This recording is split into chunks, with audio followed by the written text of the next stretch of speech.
everyone to tonight's program, Wine 101. Thank you all for joining us. My name is Karla Bowman. I'm the Adult Services Manager here at the Euclid Public Library, and I'm very excited about our program this evening. I am an occasional wine drinker, but really don't know much beyond the very basics, so I'm really hoping to learn some new wines to try. I'd like to introduce tonight's speaker. Wanda Haynes is going to be telling us about wine. Wanda is a sommelier, I never can pronounce this word, sommelier, and host of the award-winning Wine with Wanda, which is on WCTV in Wadsworth, Ohio. Thanks for joining us, Wanda. Before I turn the program over to Wanda, I just want to take a note about questions. Wanda will pause occasionally as she's speaking and is glad to answer any questions you have. You can unmute yourself or type questions into the chat. And with that, I'm going to turn it over to Wanda. Wanda, is there anything else you'd like to tell us about your journey? I always love talking about the journey, and it has been a journey. So I actually started out working in libations with a company in Alexandria, Kentucky called WHAM. It was for single malt Scotch tastings, not wine. Well, because they were in another state, I think they didn't understand the logistics of the cities. So they started sending me further and further out into the state to do the tastings. She gave me one job in Put-in-Bay. Now, all of us know that Put-in-Bay is a long way from Canton, Ohio. It's a long way from Cleveland, Ohio. So I wasn't able to continue on with it, but it was very lucrative and a lot of fun. The other thing is how much Scotch can you actually drink? It really is a very, very strong alcoholic beverage, and you just can only drink so much of it. But I did enjoy it. So at the time, I had a gentleman friend, and I am single, and we used to go to various wineries and things like that, and I caught what's known as the wine bug. And let me tell you, there is no cure for the wine bug except to keep learning about wine and to drink more wine. That's how you have to, I mean, you're bitten by the wine bug. You can't do anything about it. You're like rendered helpless to the wine. So I became more and more interested. I started learning and taking wine seminars with some noted sommeliers like Sterling Roig, and I really adore what he's about. He's in New York, he's sommelier, and I started learning from books and things like that. But I will tell everyone that the best way to learn about wine is drinking the wine. I can tell you what I know. You're welcome to email me and ask me whatever you like. But the best way to learn the wine is by drinking the wine. And no matter what I read, how many seminars I took, wine webinars, whatever, the best way was to learn the wine, because I can tell you that something tastes like sage and oak and cedar, but when you taste it, then you know that it tastes like oak and it tastes like rosemary or, whatever. So the best way is to learn. So then I was just telling the host before everyone came on that I'm retired as a floating secretary with the local school district. But during that time, I was kind of juggling two things. I was doing that, and again, I've been bitten by the wine bug, so I was rendered helpless. I was also taking part-time jobs, not for the money so much, but because I want to learn. So I became a wine steward at a very high-end grocery store. And I learned a lot there. And so that's when I started to do some of the writing. And I've written for many, many publications, including Hartville, Ohio, Cleveland, Ohio. I've written for lots of publications over this time span. So I said, well, why don't I become certified? Like, what's into this certification? Well, there's a lot of studying. There's a very high cost to the sommelier certification, but I held my course, and then I took the test and did very well at it. So that's from the sommelier certification. There are various certifications that you can get Master of Wine, but you need to work in the industry in order to get the certification and to hold the certification, whether that's in distributor or teaching or making wine or whatever. So that's my journey. And I started learning so many things and saw that so many other people did not know these things. I want to teach them. And I love people. And my gosh, how I love wine. I'm absolutely enthralled with wine. I love everything about it. I love discussing it, drinking it, collecting it. I'm first and foremost a wine lover, and I love to teach about it. So that's kind of where I am, how I learned about it. And I'm always learning. Let me tell you, I'm a student of wine as well, maybe on a different level, but I'm also a student because wine never stops teaching you. There's always a new wine. There's always changes in the industry, the legalizations, the laws, the costs. There's always something new to learn. And I love that because I'm a lifetime learner. So I love wine. I love teaching about it. It really isn't much deeper than that. And that's kind of how I got started with it. That is great. It's such an interesting story. And I believe you have some wines to share with us tonight. Oh, I do. Tell us Before I about show them, I'd like to go over what I call wine etiquette. Wine etiquette is a very big deal. And I know that everyone here this evening has impeccable manners. We were all brought up with manners. I'm a certain age, and if manners weren't brought up to my mother's expectation, you heard about it and loudly. So I was brought up to be very, very polite, like most of us were. And but wine etiquette's a little bit different. Sometimes people think they can overlook it and still look as though they're polite. I don't think that's true, though, everybody. Wine etiquette is very much lacking, especially with Americans for some reason. So I'd like to go over a little bit of wine etiquette with you. So when the wine comes to the table, whether it's a bar or at a friend's house or a very shishi restaurant, we don't start gulping that wine down like it's tap water. There's a couple of things that we do. And having poor manners with wine, as well as anything else, does tell things about you. So if you don't want people to see you with poor manners, take a look at this. So I have a wine glass here with me, and obviously you can see that it's nothing more than bottled water. And so this is a large glass by any standard. I believe it's about 14-ounce glass. And so when the wine comes, one of the things you want to do is to look at the wine on a snow white background, or as white a background as you can find. I have a good old paper towel. You just lean it in a little bit and you can see the color with all of its splendor on that stark white optic background. Whether it's a rosé, you want to gauge that. Whether it's a red, you want to look at the outline of the wine. So you see the color through this. Now, if you don't have it at the table, do the best you can. But when you tip it to the side like that, just a little bit, you can take a look at the color of the wine. Now, what you want to do is you want to smell that wine. I rotate my glass, usually 10 or 12 rotations. Okay. You can go more if you like. You can sit it on the table and swirl it. If you're not comfortable doing it in your hand like that, you can sit it and swirl it. And then you want to take it to your nose. You want to put your nose down in the glass, everybody. And you want to smell and see what you smell. If you have a Cabernet Sauvignon, let's just say, for example, you're more likely going to get the oak from the barrels. You're going to get some sage, maybe, probably some dark fruits. Maybe a little cocoa powder, maybe some leather, maybe a little bit of smoke, depending on the quality of the wine, what you're going to smell. You're going to, if you have a red wine, it's going to depend upon the age of that wine. If you're drinking what I call these brand new wines, like a 2019 red wine, you're doing yourself a very poorly disservice. That wine's too young to drink. And we have a bad habit in the US of drinking really young wines.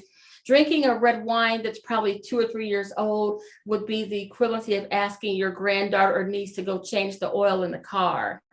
That's about that level. It's just not capable of giving you what it has because it's too young. And all you have to do is hold it for a little while or buy an older version of that wine. Does that make sense? So now you have the glass of wine and you've given it your 10 or 12 rotations to get some aeration into the glass, just some air. Now you can smell it. What do you smell? Take your time. There's no hurry unless there's a hurry. You smell the wine. Okay, now you've got a sense of what's in the glass. If it's a Chardonnay, then you're more likely going to smell the pineapple right off the bat, the peeled, poached peaches, that type of thing. Now it's time to take a sip of the wine. Let it roll around in your mouth. Go over your tongue and your gums and your teeth and let it roll around in your mouth. Those are all sensors. They tell you what's in the glass. Take another one, let it sit on your tongue for a moment. That weighs it. If it's a light wine, like a Pinot Noir, it'll barely be on your tongue. If it's a heavier, full body wine like a Merlot or a Cab, you'll feel the wine more prevalently on your tongue. Does that make sense to everybody so far? And some also manners that, come on, we have to watch this. Now I'm wearing makeup and I always wear makeup and plenty of it. So after I drink and I obviously have a little bit of lip gloss on the glass, it isn't fair to turn that glass into some dishwasher who's making $10 an hour to clean that off. And believe me, they're not happy when they see this. So just, discreetly, girls, just take a paper towel or your napkin, just get a little bit of that off if you can, especially if you're at a friend's house. You don't want to burden them with that. And so you've drank on this part of the glass. You don't keep switching the glass around in a circle like this, like a merry-go-round. You drink from the same part you were drinking from before, especially if you're wearing lip gloss or makeup, because then you have this big circle of makeup all around and it looks awful. So you want to drink from the same part you were drinking from before. This is where I was drinking before. I'll take a sip like that again. And every once in a while, you'll want to rotate the glass to give it some more air because it evolves and changes in the glass. The more air it gets, the more the wine evolves and changes and gives you more of what it's able to give you. Anybody have any questions about that so far? Okay. One of the things people ask me quite often is, say you're going to a person's house for dinner or a barbecue and you're taking a hostess gift, which I always do. I'm sure most of you do as well. It could be anything, obviously, but if you're taking wine, here's the rule with this. That person is not obligated to open that wine during the meal.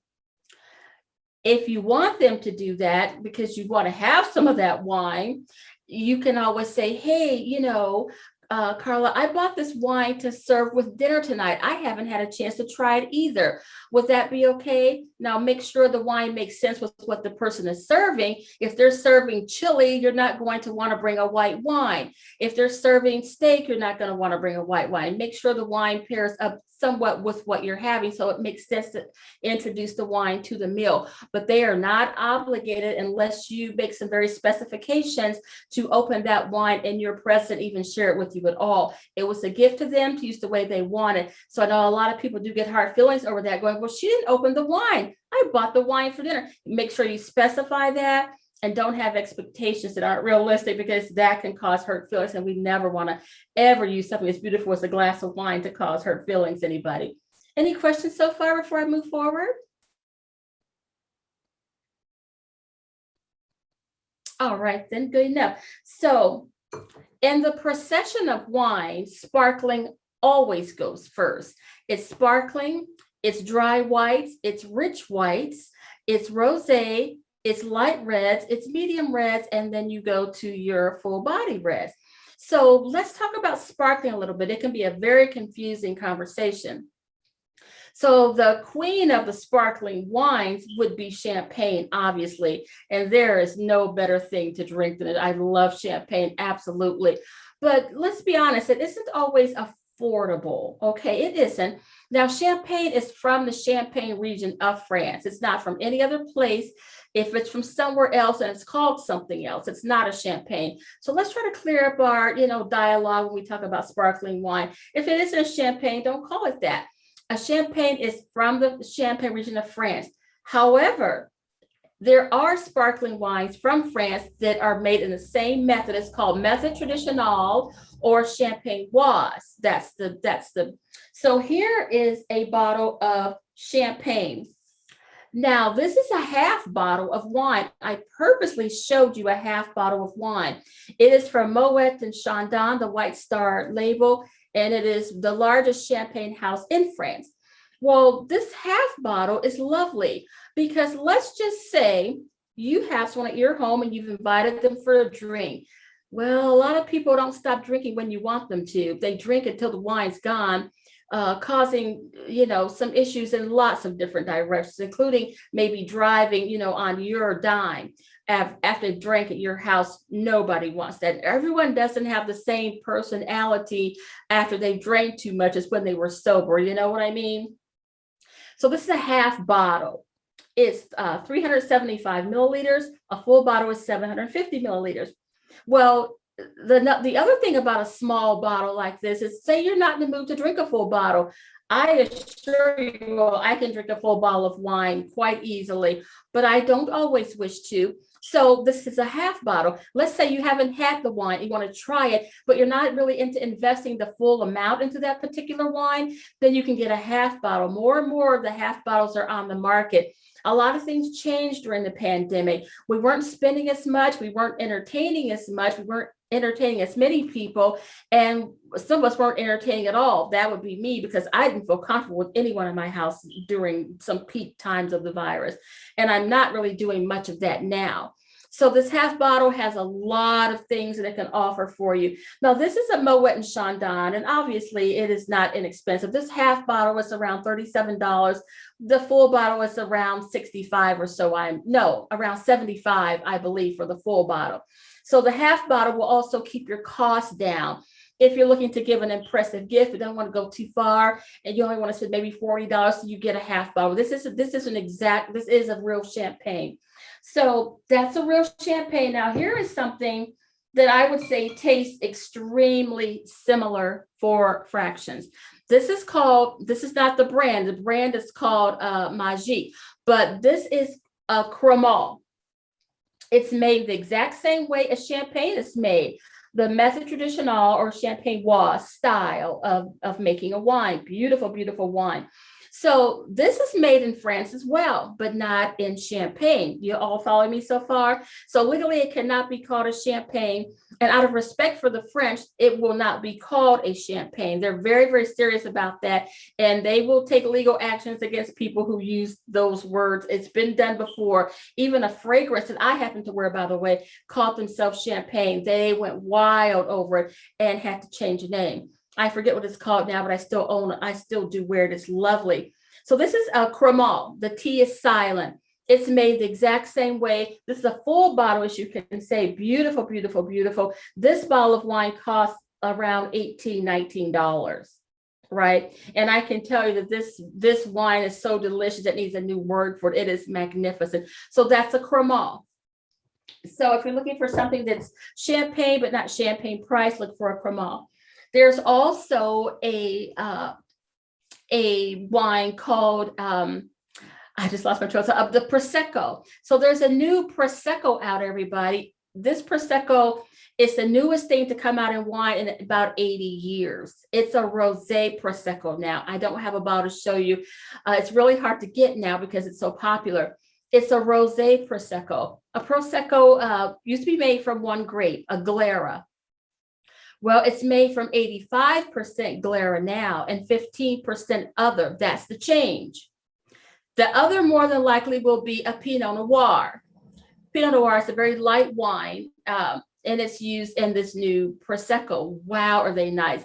It tastes like a green apple and like strawberry jam. It's still dry, and it tastes like raspberry lifesavers. It's really a nice wine, very refreshing, really good with like fried foods, like a veggie lasagna type dish. So if you see the rosé Prosecco, and there are many, by the way, Mianetto makes one, La Marca makes one, Villa Sandy, there are tons of them. I'm not shouting out any one particular because I haven't had them all because they're so new. They came out early this year, everyone. It's called a rosé Prosecco. There's also a Cava, C-A-V-A, from Spain. This wine is also made, let me regress. The Prosecco is not in a barrel. It's a very simple, easy drinking wine that's best drank young, okay? It's best drank young. So if you find a Prosecco that they just came out with last year, purchase that one. They're under $20. I hardly ever see them more than that. You definitely want to get the ones that are from Italy, period. Those are the ones to spend your money on. And like I said, there's a ton of Proseccos. They're made in a steel tank. They're never, ever in barrel. They're very fresh. They have large, frothy bubbles. So they're not a champagne. They're not as sophisticated as a champagne, but I love them. And I do own them and I do drink them. So definitely go with the Proseccos. They make really nice gifts for the money. Now I will move on to the Cava. Cava is the sparkling from Spain. The Cava is made from 3 different grapes, a Paradella, a Paradella, And the other one, oh my God, oh yeah, Zeno Mavro, and it's made from 3 grapes, 2 red, 1 white, just like a champagne. A champagne is made from a Chardonnay, Pinot Meunier, and a Pinot Noir. You never know what the variations. And if it says NV, it's non-vintage. Most of the time, you're going to have a non-vintage champagne. If you're purchasing a vintage champagne, you're looking at spending at least $150 for a vintage, like maybe it'll be a 96 or an 06, which is the God years. But yeah, the cavas are around $10-12 on the shelves. They're always overlooked. They come in a rosé form as well, but they are really, really nice. The cavas from Spain. The one in the black bottle, the Cordon Negro bottle, is by Freixenet. But yeah, if you see a cava, try them out if you're looking for a champagne. Any questions? Oh, I want to show you a glass, actually. This is a double wall sparkling wine glass. As you can see, inside is the actual glass. Can you see inside is the glass? And then outside is more like the shell. Your hands never touch it. It stays colder that way, much longer. Okay. This is hand blown, but they do have some that are a little bit less exotic, as I will say. But this is definitely a really nice glass. I love the fact that your hands can keep holding them and the wine doesn't suffer from that. Any questions on the sparkling, anybody so far? I have a question. It's not quite about the sparkling, but a few minutes ago you mentioned drinking half a bottle instead of a full bottle. If you do open a bottle of wine but do not finish it, any tips there, or how long will it keep, or yeah, that's a beautiful question. So one of the things I know that is an issue is that we all are keeping our wine way too long in the refrigerator. Even if it's a regular home refrigerator, it's too cold and it's too dry. If you do not have a wine refrigerator, you really need to just think about how long you're keeping those wines. They don't stay good for very long, everybody. A sparkling wine starts depreciating in its bubbles in with about 3-4 hours, to be honest. So if you're keeping that until the next day or 2 days, it's really flat, and it's really a disgrace, actually, because you're kind of, you're not drinking that as a sparkling wine anymore. But it can be used to macerate fresh fruit, and if it's flat, it would be given to a child because it still contains alcohol. So it's not for a minor anymore. It's still an adult beverage, but it is flat. But I have had them strawberries and blueberries and blackberries macerated with a flat sparkling wine. They really taste quite delicious, actually. And they can be worked out. And you might could even put a little bit into a lemonade. Again, the alcohol's still there, so it wouldn't be for your minors. But there are things you can do with a flat champagne. Now, a red wine is suggested that you keep it for about a week and a half or so. I don't suggest that long. That's too long. It's changed since then. If you open a wine, and there are some apparatuses that you can use to try to stabilize it and not have it go so downward hill on you. But the truth of the matter is, after about 3-4 days, I usually won't bother with it. It's changed too much, and you'll be able to tell if your palate is even slightly developed. A white wine, maybe a good week. I would say it's a very, very most, and you sure should have it covered with everything you can come up with to cover it. Even if you use one of those apparatuses, I would still take a little bit of tin foil or saran wrap and even cover that, because those tastes of the refrigerator are really strong and they get into that wine. It never tastes the same, everybody. When you open it and leave it for 2, 3, 4 days, it never tastes the same. So I usually just finish the wine within 24 hours. But even me, I can notice the next day, it's never quite as fabulous as it was when you opened the bottle initially. Does that make sense? Hope that answers your question. So we'll move on now to talk about white wines. So this wine it's completely empty. I drank the wine. So I want to talk about Chardonnays a little bit. I will say that I'm not a big New World wine drinker. New World wine drinkers are pretty much wines from the States and probably Australia.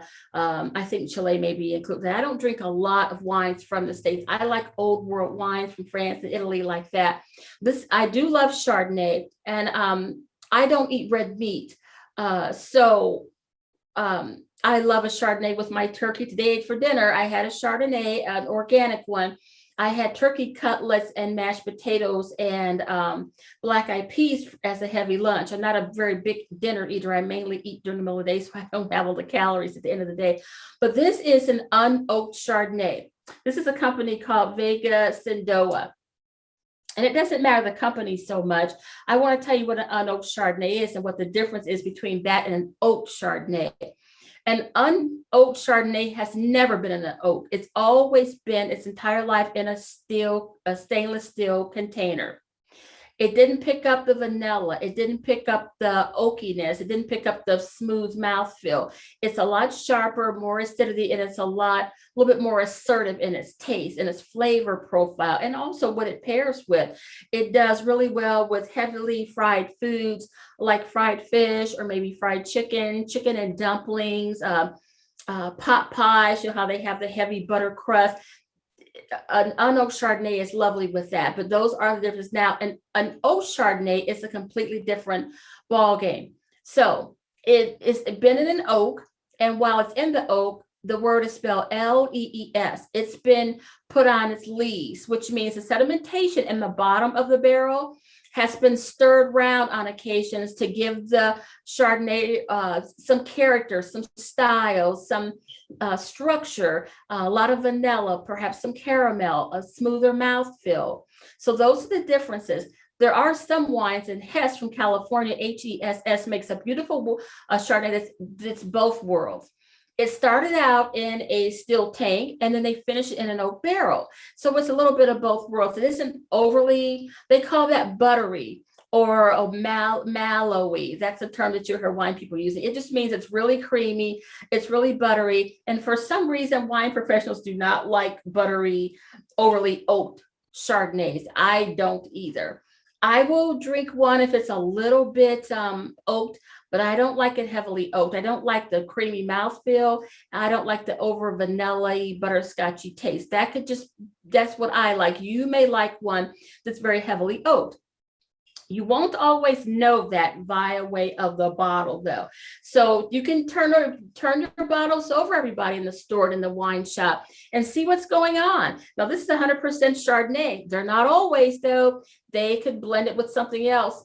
Maybe it's only 10% something else, but they can still refer to it as a Chardonnay because it's 90% Chardonnay. So we don't always know what we're drinking. So turn the bottle over, see who the importer is. The importer has already did some of the work for you. Take a look at their entire portfolio they brought into the US and see how delicious they may be. If you like some of their wines, you more than likely will like the majority of their wines.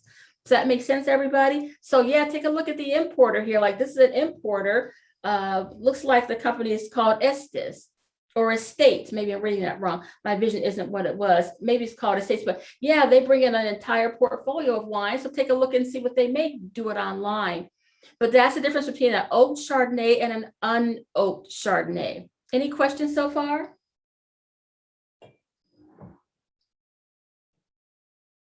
We do have a question in the chat. Which is drier, oaked or unoaked? That would be the unoaked. It will be crisper and just a bit drier, probably lower in calories. It didn't sit in the oak, as you know, it was only in the steel tank. So it's much crisper, a higher acidity level. The color is a bit brighter as well. Yeah. Thank you. I want to show you a wine that I'm not sure you all are familiar with, and I only show it because it's fall. And, you know, Americans love that orange color, anything pumpkin and orange color, and I'm the same way. So this is what's known as an orange wine. It's when a white wine has been fermented with its skins and it turns it orange. You can't see it in the bottle, but it's every bit as orange as the label. Okay, it's an orange wine. So this one is from California. I don't drink a lot of California wines. It's just not my thing. From a company called Field Recordings. It's called Skins. That's what orange wines are called, skins or skin contact wines or orange wine. They have several different names. So this one, I purchased it in 2019. I just haven't drank it yet. I have a lot of wine. This is a white wine. This particular bottle is made from Riesling, Pinot Grigio, and Chenin Blanc. It's a blend. And they aren't sharp in acidity like they were before they added the skins, a little bit smoother. I do like them. They don't have a lot of acidity, but it does have a cork, you can see the cork is in it. It's not a twist off. Yeah, but this is called a skins wine. They are orange, literally they are orange, and they're very, very nice. I think they work well with sushi. They sure do. They work well with baked chicken. Yeah, so if you haven't had a chance to try an orange wine, see if you can find them out on the market. You can order from Field Recordings from their website, Field Recordings, 2 words, and have it shipped to you in Ohio. You're going to have to pay for the shipping. I don't know how much that is, but you can order it directly from them. I believe this one is from wine.com. I order a lot of wine from wine.com. I started when the pandemic hit, when I couldn't go out and about, and I really love it. And I will tell you that I will not be going back to purchasing wines from the store. They are the largest retailer in the world. And if you name a wine, they have it unless they're out of stock. Shipping, if you don't have free shipping via way of joining their stewardship program, which I believe is around $50 a year, sign up with them. Give them your email address. They will email you when they're going to have free shipping days. And they are quite often that they have free shipping days, okay? But if you want to go in with a neighbor or a sister or a coworker and say, hey, you know, I'll pay half of the stewardship at $50 and you pay the other half, and that way we can order together and maybe save on it like that. I mentioned them in one of my Wine with Wanda shows, and they gave me a courtesy membership. So that was very kind of them. But it's a really nice bargain because the average shipping cost is around $16. And so if you have that free stewardship program or free shipping day, which is even better, you're really going to save yourself some coins. But so the next one I'm going to talk about is I'm going to talk about a rosé.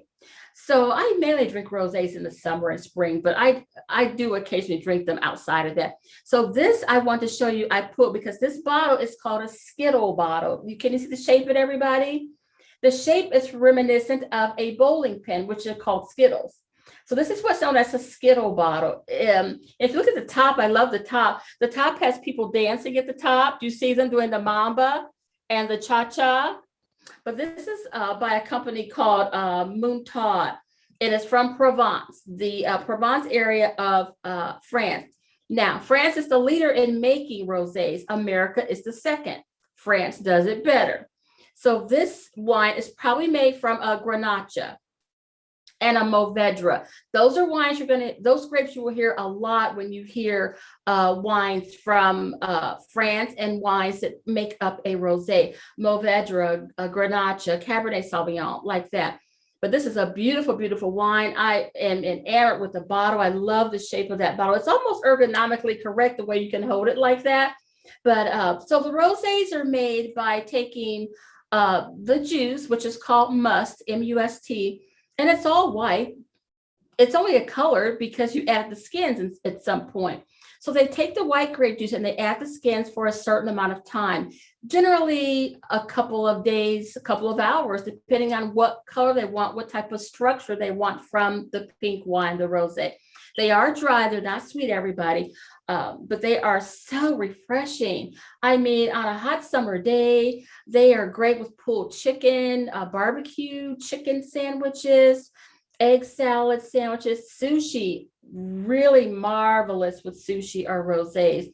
They're drink ice cold, they're nice and cold, and they taste like strawberries and watermelon. There's a citrus on the back, usually a fresh lemon, but mainly you get the taste of the strawberry and the watermelon. And they are light to medium body. And I only drink the ones from France. There's no point in bothering with the other ones as much to me, but there are a couple that are nice. Okay, so any questions so far? Oh, don't break the glass. Yes, we have another question in the chat. Are wine blends common? Let's talk about wine blends. They're way too common. Thank you for that marvelous question. I would have gotten to it, but you got to it before I did. So here's an issue with the blends. They're so prevalent on the shelves. There's a problem for novice wine drinkers with the blend. I don't suggest them to novice wine drinkers. And let me tell you why. If you drink a blend and it's made of 3, 4, 5 different grape varietals. You don't know what you're tasting. You're just tasting the recipe as a blend. Until you learn what a Cabernet Sauvignon tastes like on its own, or a Mourvedre, or a Pinot Noir, you can recognize it on your palate with your nose. You're not learning anything from that. You may be drinking something that's enjoyable, and there's nothing wrong with that in and of itself. So I'm not saying do not purchase a blend. I'm just saying it doesn't do you a favor. The other problem with it is they switch those up like that, and you won't know the difference because they won't tell you what's in a lot of them. A lot of them don't even say what's in them. Now, there's a rule, and there's a rule to be broken. That does not include a Bordeaux blend from France. A Bordeaux blend from France is also a blend. If you ever find one, buy it, drink it. Everything else, I'm going to say it's a hodgepodge, because this is why a lot of them are produced. Say their Merlot didn't come out very well this harvest. It can happen. They can't make it into a Merlot now. They have to add a few other things to give it some structure, the right color, the right amount of cocoa, the right amount of cherry, the right amount of this, the right amount of that. They have to keep adding all these different wines to get something that tastes right. Well, the next time they make that same blend, now their Merlot was too good to put in the blend. They have to switch up with some other wine. You don't know what you're getting the next time, and they don't always tell you, and they're not legally bound to tell you. I stopped drinking blends a long time ago, unless it's a Bordeaux blend, which I do have, and I won't get into too much because they're more not really a wine 101 course. But when you're drinking blends, you don't really know what you're drinking. Do you know what a cab tastes like in a glass by itself? Well, if you do, you won't want it blended with anything else because it's so magnificent. It's terrible to blend it, you know. It's like putting pearls on a pig. You don't want to blend a beautiful Cabernet Sauvignon with a really half-witted Merlot, and then now you're drinking this. It's better to learn the wines individually. As a white wine, everybody, I would start with a Sauvignon Blanc. They're very easy to describe. They're very specific. The Sauvignon Blanc is known for that heavy grapefruit nose. They're known for that citrus on the palate, very, very much grapefruit and lemony. They're lovely with anything from the sea, a Sauvignon Blanc. I only drink the ones from New Zealand. I suggest you drink the ones from New Zealand. They're the very best of the bunch. New Zealand literally has stole the market on Sauvignon Blancs. They range from $10 up to maybe $25. They're not very expensive. Kim Crawford makes them. A very inexpensive one. It's called Brand Coat, Brancott. So New Zealand makes a beautiful Sauvignon Blanc. I can't imagine even bothering drinking them from elsewhere. But yeah, that's the issue with the blends. Does that make sense to the person who asked the question of me? Yes, she responded, got you, thanks. Okay, gotcha. Yeah, that's a bit of a bone of contention because I think that they definitely are kind of bamboozling us a little bit. I think it went so well that they keep doing it. So you didn't, if it didn't come out well, just throw them all together in a pile like a fruit salad. Well, I'm eating a fruit salad, but I'm not tasting any one specific piece of the fruit, because the cantaloupe wasn't all that fresh. I had to get rid of it and put in the pile. You know how you tell your kids, guys, eat the bananas or they're going to go bad on you, because you can't waste the banana. So that's kind of a lot what that is. So try and drink the single varietals if you can, everybody. Any other question before I move on?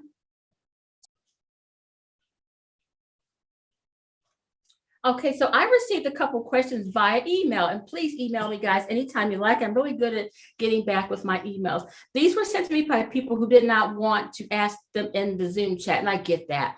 So, the first one is, what is a vegan wine? Have you all saw that? Like, this wine is vegan. Have you been seeing that at all?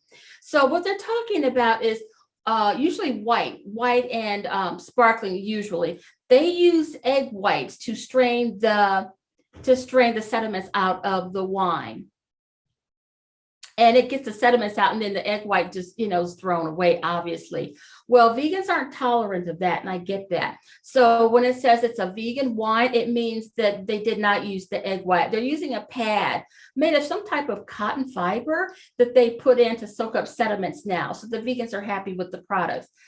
Okay, so whoever asked that, if you're here tonight, that's what that means. There's no egg whites. Oh, they also use gelatin as well instead of egg whites, which is, vegans aren't doing any type of gelatin. The next one is, the difference between a twist-off cap and a cork. There's a very big difference. So the twist-off cap is made of aluminum. They're best drank young. That's why it has that. It doesn't let any type of air in or out. It doesn't let gases out and does not let air in. It actually costs more than some corks, though, I recently learned. I just recently learned that myself. Now, the cork allows the air to come in and allows gases to escape. That will help your wine to age like a red wine. Say you spend $25 on a red wine and you want to keep it for a couple of years. You're not going to go with a twist-off cap with that. Your twist-off cap will be good for your rosés and your white wines, everybody, but they're probably not going to be used as much for a red wine. Oh, the next question is, are you part of or affiliated with alcohol or liquor brand? No, I am not affiliated with any distributor or wine company or any type of wine brand, which I do enjoy because I'm able to say exactly what I'm thinking. If I don't like a wine, then I say so. If I love a wine, I'm more than happy to tell you. I am affiliated with a beverage company called Joy Jaw. This is a Joy Jaw glass, by the way, and it is from their European collection. I am affiliated with them. They sponsor all of my glasses and stemware for my show and for my Zoom chats. So I am affiliated with Joy Jaw, and I love working with them, and I love their diversity and their products. The next question I have, about the sommelier. I think I answered that pretty well, though. I think I answered the sommelier question pretty well. Right. So do we have any other questions before we move on, everybody? If you could define sulfites and tannins, and maybe this will come up with the reds. Oh, yeah, it will. I'm happy Okay. to go ahead with that. So people are concerned about sulfites. Well, I will tell you that most wines do have sulfites, but not all of them. There are wines that do not have them. They didn't put them in. It's not a part of what they're doing. They can be organic and they did not put a sulfite in. So I will tell you the sulfites are not in just wine. If you eat a turkey sandwich from Subway, or you're making a turkey sandwich or bologna or ham, you're getting way more sulfites than you would with a glass of wine. Coca-Cola has a tremendous amount of sulfites in it, diet or regular. Some people think that it gives them a headache, and it might. I can't say that. I don't know that it doesn't. More than likely, when you drink red wine, you got a headache from it, it's probably from not drinking enough water. You're not hydrated enough. You could be getting it that way. It's also when the seeds, skins, and stems mix together, you get histamines. So you could be getting a headache from the histamines going up into your head and giving you a slight headache. It could be from that. And a lot of people don't drink red wines because of that. I do not get headaches from drinking red wine. So the tannins. Tannins is a huge word. OMG, it's a very, very big word. Tannins are from the seeds, skins, and stems of a wine. They're going to be in your red wines, and they're going to be in that orange wine because it had the skins.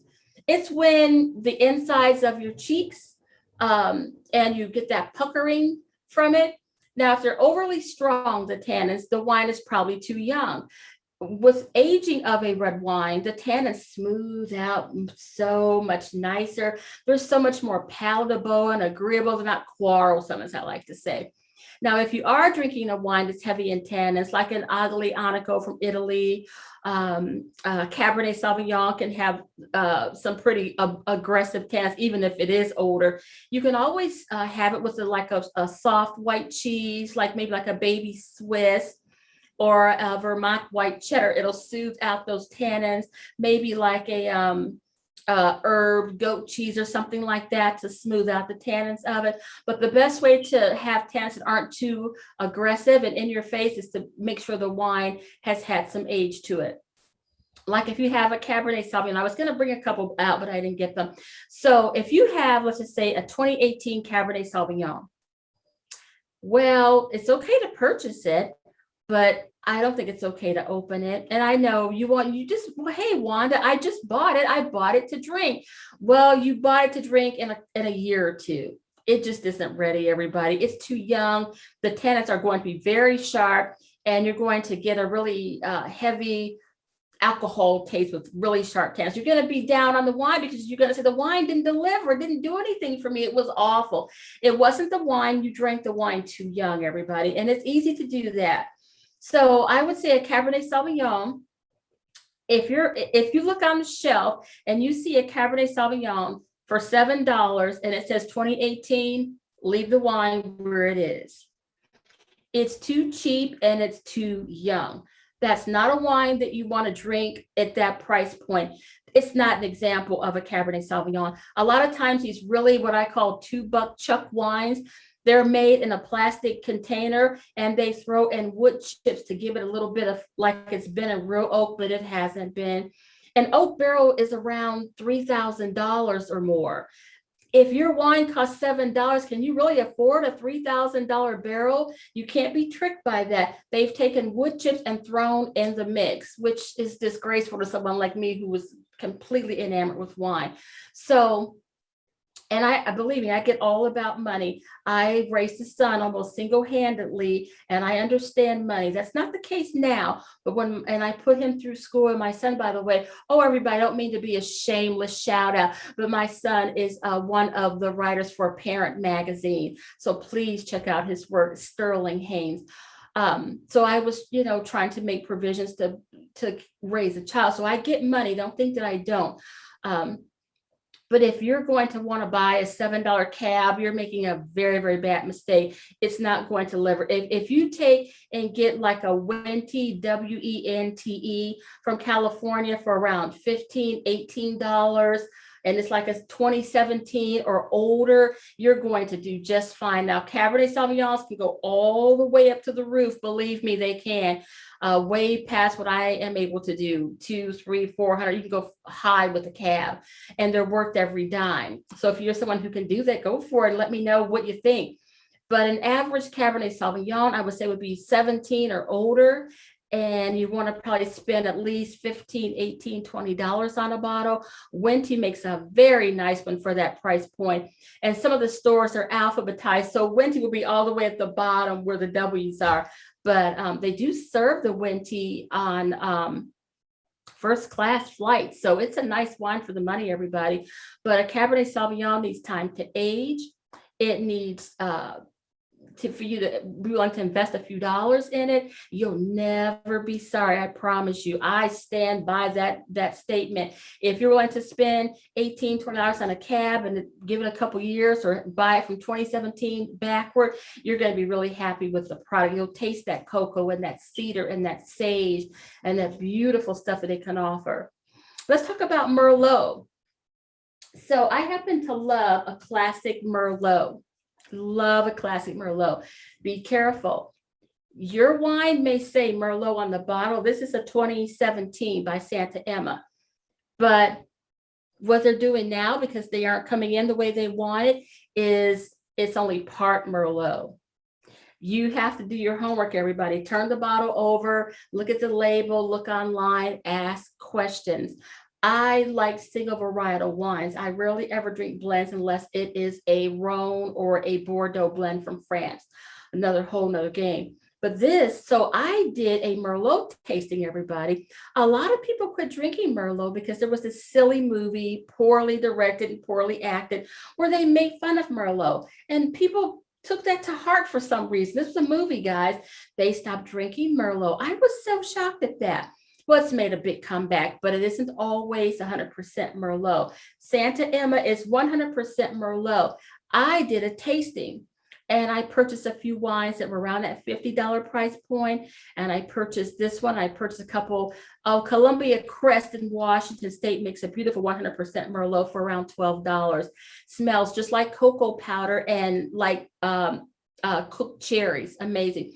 Well, this one, it sure did, and it's $15 all day long. It's Santa Emma. This brand makes a couple of other wines. It makes a cab, by the way. I got it from wine.com. You may find it elsewhere. Cleveland is a lot more affluent in a lot of things in Canton. So you all have Haynes there and some other really nice places to purchase wine. Canton is not so much like that. That's why whenever I get a chance to go to Cleveland downtown, I run because I love Cleveland. It's just so much more polished. So it's a large metropolitan city, in all fairness. But yeah, Santa Emma Merlot, make sure you know what you're buying. La Pasto makes another one that I believe is at least 99% Merlot, and it is delicious for that price point. But Merlot is a delicious, delicious wine. It pairs beautiful with Italian food, pizza. It's really nice. I don't eat that anymore, but with a steak hoagie with those mushrooms and the cheese and the A1 sauce and the onions. Yeah, it's a really nice, Merlot's a beautiful wine. Don't overlook it, everybody. It's been around a long time. It's one of the noble grapes of France, like the Malbec and that. I'll touch base on Malbec because I know the millennials love Malbec. I don't drink a lot of Malbec. It's a lot. It's very, very heavy. It's very, very strong. And the tannins can be, OMG. But it is a very nice wine. It's very full bodied. It's strong. It's bold. They're from Argentina. Get the ones from Argentina. They make them in France as well. The grape is actually from France originally, but Argentina, Mendoza to be specific, Argentina makes the best Malbecs ever. They're very inexpensive. Again, try to get one with some age. You definitely do not want a 2019 Malbec. It will be very aggressive, and you will find yourself almost in a fist fight with this wine because it's so assertive. So try and get one with some age to it if you want to go the Malbec route. They're not very expensive. And let it breathe. When you open up a big wine like a Cab or a Malbec, you want to give it some space. Let it breathe. Leave the bottle open for maybe 10 or 15 minutes, if nothing else. And don't forget the swirl. Because even if you didn't do that, you can at least swirl and get some air in the actual glass, everybody. Any questions so far?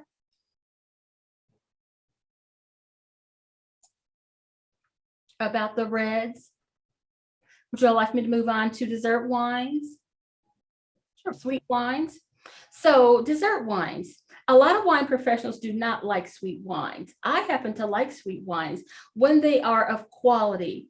I don't like it because simply it's sweet. I don't care for a Moscato.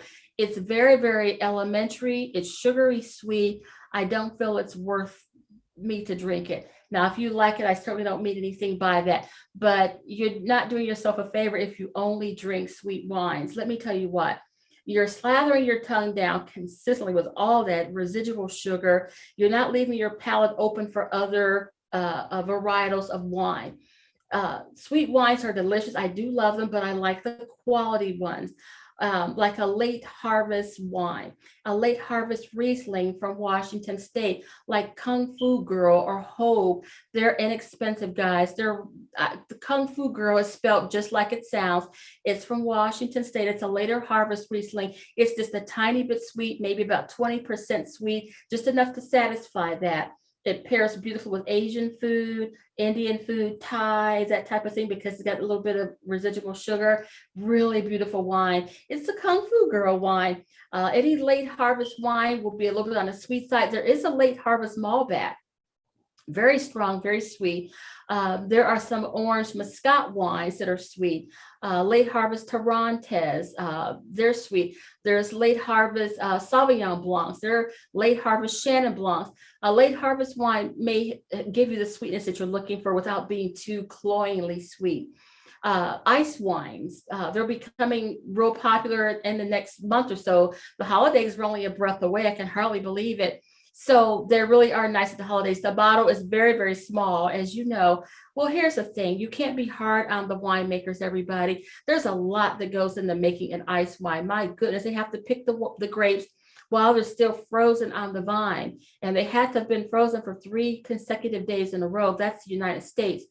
Germany, I think it's even more serious. And Canada, where the finest ones are from, I think they're even more serious than that. There's been a lot of talk of frostbite, catching the cold. I mean, before you get to have a cup of coffee and a scrambled egg, you're out picking grapes in the dark. I mean, that's out there, you know.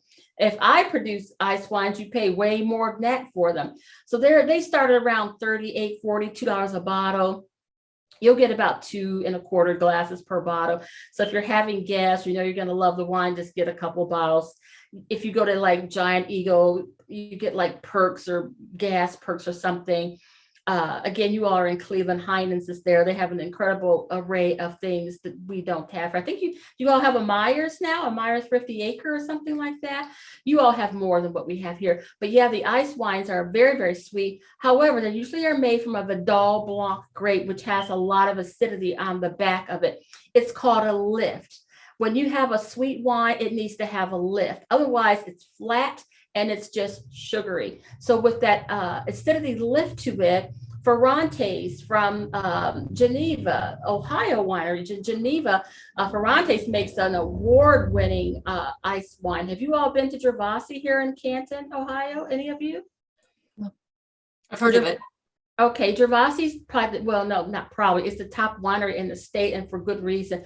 They have hotels, and you name it, they have it. They make a beautiful ice wine from a Vidal Blanc grape. It has that acidity lift to it. So just when you're getting enough sweet, it'll bring the acidity in and bring it, lift it up a little bit. They're delicious. I do love them. I know they're a little bit on the pricey side, but if you're already into the holiday thing with the pricing, you may as well treat yourself to a bottle. But yeah, any questions so far before we close out, everybody? I have a related question. Sometimes I'll see wines in the store that maybe say blueberry or raspberry, or they seem to have some sort of fruit. Are they actually made from that fruit, or are they adding fruit juice, or do you know how those are made? Yes, thanks for bringing that up. Those are called fruit wines. They are generally 100% that fruit. Breedenbaugh Winery, I don't know what part of the state it's in, does make some award-winning fruit wines. They're very, very sweet. For me, they're way too sweet, but they are good. They're just very, very sweet. The blackberry one is phenomenal. It has a decent amount of alcohol in it, what I call a little giddy up and go. The cranberry one is a great one to have around the house during the Thanksgiving time, everybody. The color is magnificent. They're around $18, $20 a bottle. I think they could have gone up. I don't go to the stores all that much anymore. Yeah, they're called fruit wines. They are dessert wines. They're very, very sweet. They can be mixed with a drier wine if you're looking to make a cocktail, maybe with a little bit of a spritzer in it, maybe. Like maybe you have a Merlot, which is dry, red, and you want to add a little bit of, let's say, the blackberry wine. Add a little bit of club soda, maybe. Stir it around a little bit and maybe make yourself up a cocktail. It won't be so sweet. But no, as far as I know, I would say 99 point of this, they are not added anything else. They are just made from that fruit. There are some wines that add food coloring, as you know. I think it's called Magic 33.